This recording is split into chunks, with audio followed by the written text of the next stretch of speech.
오늘 저희가 파헤쳐볼 주제는 에코스타, 티커로는 SATS, 세치입니다.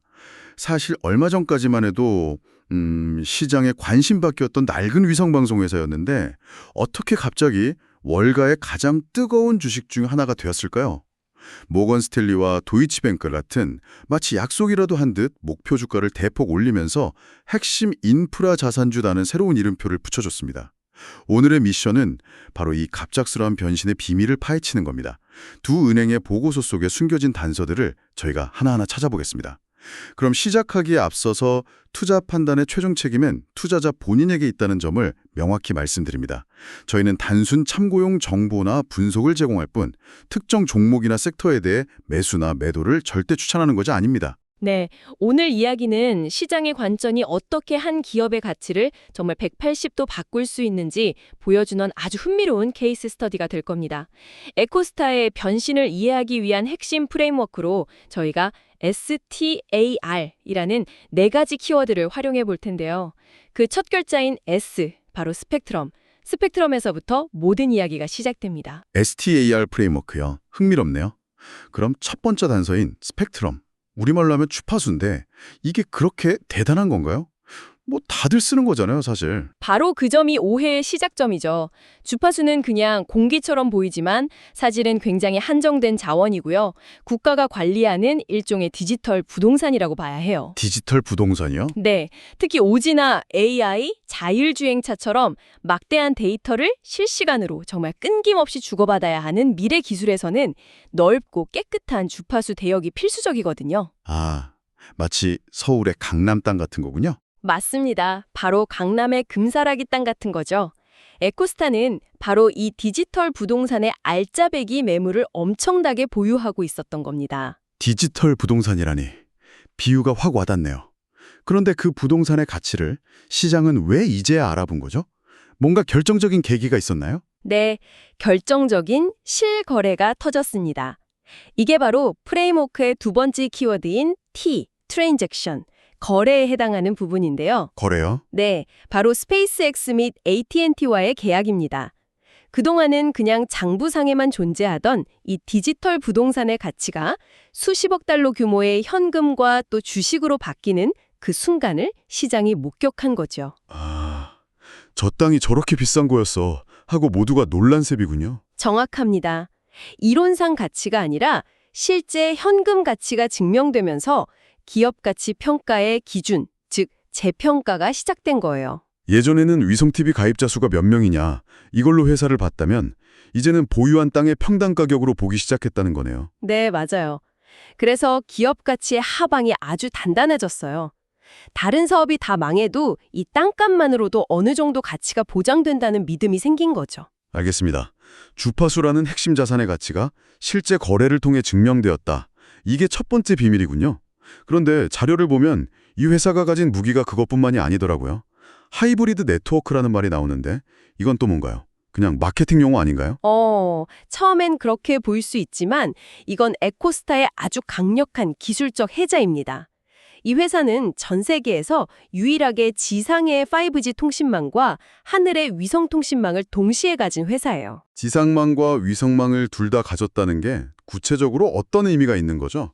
우리나라의 SKT나 KT도 위성 사업을 하잖아요. 그건 차원이 좀 다릅니다. 다른 회사들은 일부 협력하는 수준이지만 에코스타는 DC 네트워크의 촘촘한 지상 5G망과 저궤도, LEO, 정주궤도, 지오 위성을 모두 한 지붕 아래에 두고 있거든요. 아, 완전히 자기들 걸로 가지고 있다는 거군요. 네, 이걸 결합하면 예를 들어 서울 한복판에서는 5G로 초고속 통신을 하다가 통신망이 없는 태평양 한가운데나 히말라야 산맥 상공에서는 위성으로 끊김없이 연결되는 유비쿼터스 연결성, seamless 커넥티비티가 가능해집니다. 와, 사용자는 전혀 의식하지 못하는 사이에 두 망을 막 오가는 거네요. 맞습니다. 서비스의 사각지대를 아예 없애버리는 개념이에요. 와, 서비스의 사각지대를 없앤다? 이건 통신 시장의 판도를 바꿀 수도 있는 얘기 같은데요. 그만큼 기술적으로나 비용적으로 엄청난 과제일 것 같기도 하고요. 물론이죠. 하지만 이걸 해냈을 때 얻게 될 독점적 지위를 생각하면 충분히 투자할 가치가 있는 겁니다. 결론적으로 월가는 에코스타를 더 이상 단순 통신사가 아니라 디지털 부동산 스펙트럼을 보유하고 아무나 따라할 수 없는 독점적 네트워크 기술까지 가진 자산 지주사로 보기 시작한 겁니다. 자, 그럼 이제 월가의 두 큰손, 모건 스탠리와 도이치뱅크가 이 새로운 관점을 어떻게 숫자로 풀어냈는지 본격적으로 비교 분석해보죠. 두 은행 모두 자산 가치에 주목했는데 특히 스페이스 X와의 거래를 보는 시각에 미묘한 차이가 있었던 것 같아요. 네, 아주 중요한 포인트입니다. 먼저 12월 10일에 나온 모건 스탠리의 벤자민 스윈번 애널리스트 보고서를 보죠. 투자 의견을 중립에서 비중 확대 오버웨이트로 목표 주가는 기존 82달러에서 110달러로 대폭 상향했습니다. 82달러에서 110달러면 거의 35%는 올린 건데 핵심 논리가 에코스타는 서비스를 파는 회사가 아니라 희소자산을 파는 회사다라는 거였죠. 맞습니다. 보고서에서 A seller of scarce assets, 즉 희소자산의 판매자라고 명확히 규정했어요. 그리고 그 자산을 살 잠재 고객으로 버라이즌과 티모바일을 콕 집어서 지목했죠. 아, 그 미국의 대표 통신사들이요? 네, 5G 경쟁에서 이기려면 주파수가 더 필요한 이들이 결국 에코스타가 가진 AWS-3 스펙트럼을 비싼 값에 사갈 수밖에 없다고 본 겁니다. 가장 긍정적인 시나리오, 그러니까 불 케이스에서는 120달러까지도 봤더군요. 그런데 잠시만요. 거기 전제가 MHz 펍당 3.0달러라는 가격인데 이거 거의 역대 최고가 수준 아닌가요? 버라이즌이나 치모바일이 그렇게까지 절박한 상황이라고 보는 건가요? 너무 장밋빛 전망은 아닐까요? 날카로운 지적이세요. 실제로 3달러는 매우 공격적인 가격입니다. 하지만 모건 스탠리는 5G 경쟁이 심화될수록 주파수의 가치는 계속 오를 것이고 에코스타가 갑의 위치에서 협상할 수 있다고 본 거죠. 그리고 또 하나의 중요한 안전장치를 제시합니다. 이게 바로 저희 프레임워크의 세 번째 키워드 A, 에셋, 자산과 연결됩니다. 안전장치요? 그게 뭐죠? 네, 바로 스페이스 X와의 거래로 확보한 스페이스 X 지분 가치입니다. 모건 스탠리는 이 지분 가치가 SATS 주당 약 40달러에 해당한다고 분석했어요. 40달러요, 주당. 네, 이건 정말 엄청난 의미를 가집니다. 만약에 에코스타의 통신 사업이 잘못되어서 가치가 0이 되더라도 이 스페이스X 지분 가치만으로 현재 주가의 상당 부분이 방어된다는 뜻이거든요. 투자자 입장에서는 아주 강력한 안전 마진인 셈이죠. 40달러짜리 안전마진이라 대단하네요. 그런데 도이치뱅크는 여기서 한술 더 떴다고 들었어요. 아예 월가 최고 목표가인 131달러를 불렀죠. 대체 뭘 더 본 겁니까? 도이체뱅크의 브라이언 크래프트 애널리스트는 12월 19일 보고서에서 스페이스X와의 거래를 보는 관점 자체가 달랐습니다.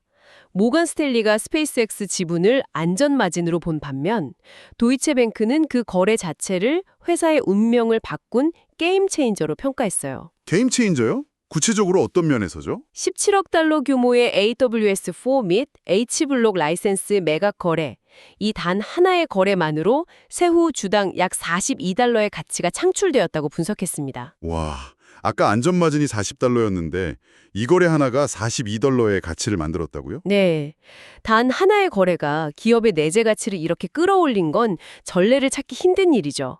그리고 이건 시작에 불과하다고 봤어요. 시작에 불과하다고요? 네, 이 성공적인 거래를 발판 삼아서 남아있는 다른 주파수 자산들, 예를 들어 AWS-3 스펙트럼이 약 99억 달러, 또 700MHz 대역이 7.5억 달러, CBRS 대역이 9.5억 달러, 이런 것들을 연달아 매각할 수 있는 길이 열렸다고 본 겁니다. 아, 첫 거래가 성공했으니 다음 거래도 쉬워질 거라는 거군요. 그렇죠. 이 자산들을 모두 현금화하면 어떻게 될까요? 그동안 시장이 가장 걱정했던 부채 문제를 해결할 수 있겠네요. 바로 그겁니다.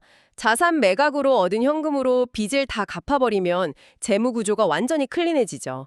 그동안 발목을 잡던 가장 큰 리스크가 사라지는 겁니다. 이게 바로 프레임워크의 마지막 키워드인 R, 리스크, 리스크와 관련된 부분입니다. 모든 투자에는 리스크가 있지만 에코스타는 스스로 그 리스크를 해결할 열쇠, 즉 자산을 가지고 있다는 거죠.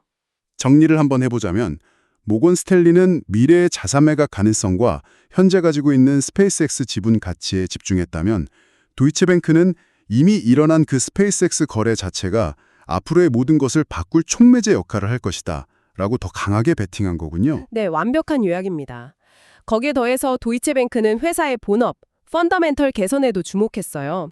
자회사인 부스트 모바일의 가입자가 순증하고 있고 고객 이탈률은 감소하고 있다는 점을 짚었죠. 아, 본업도 잘 되고 있다는 거네요. 네, 이건 자선 매각이라는 이벤트 외에 본업 실적도 바닥을 다지고 있다는 아주 긍정적인 신호입니다. STA와 프레임워크로 정리하니 그림이 정말 명확해지네요. S, 스펙트럼이라는 디지털 부동산을 성공적인 T, 거래를 통해 그 가치를 증명했고, 이를 통해 확보한 A, 자산으로 R, 리스크를 해결해 나가는 선순환 구조.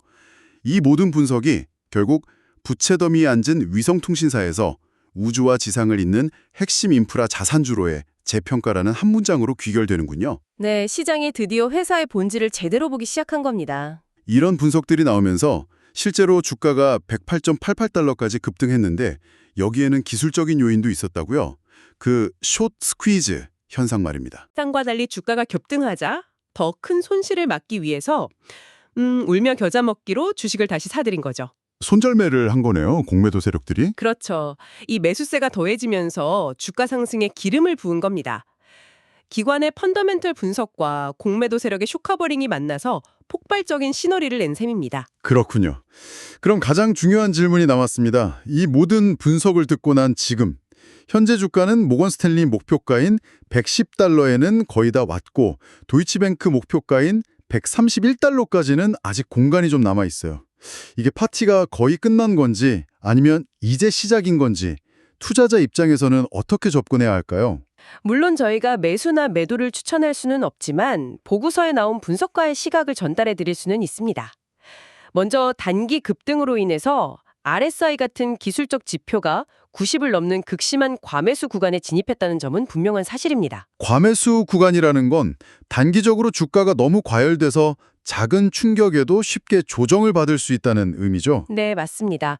보통 70만 넘어도 과열이라고 보는데 90 이상은 매우 높은 수준이죠. 따라서 지금 공격적으로 따라붙는 추격 매수는 위험할 수 있다는 경고 신호로 해석할 수 있습니다. 그래서 자료에 나온 전문가의 분석은 장기적인 상승 여력, 즉 업사이드는 여전히 유효하다고 보지만 단기적인 변동성을 고려해서 혹시 모를 가격 조정을 염두에 두고 분할 매수 관점으로 신중하게 접근하는 것이 바람직해 보인다는 의견이었습니다. 한 기업을 둘러싼 내러티브가 어떻게 바뀌고 그것이 어떻게 가치 평가와 주가에 반영되는지 정말 생생하게 확인할 수 있었습니다. 마지막으로 이 주제와 관련해서 우리가 더 깊이 생각해 볼 만한 질문을 하나 던져주시면서 마무리하면 좋을 것 같습니다. 오늘 저희가 주파수를 디지털 부동산에 비유했습니다. 그런데 이 부동산의 가치가 AI나 자율주행 시대가 본격화되면 어떻게 될까요? 수많은 AI 기기와 자율주행차들이 서로 끊임없이 소통하려면 지금보다 훨씬 더 많은 데이터가 오가는 초연결 인프라가 필수적입니다. 그렇다면 에코스타가 보유한 자산은 단순히 통신 인프라를 넘어서 차세대 기술 혁명을 가능하게 하는 가장 근본적인 토지, 즉 디지털 문명의 기반이 되는 것 아닐까요? 만약 그렇다면 그 미래 가치를 지금의 잣대로 측정하는 것이 과연 가능할까요?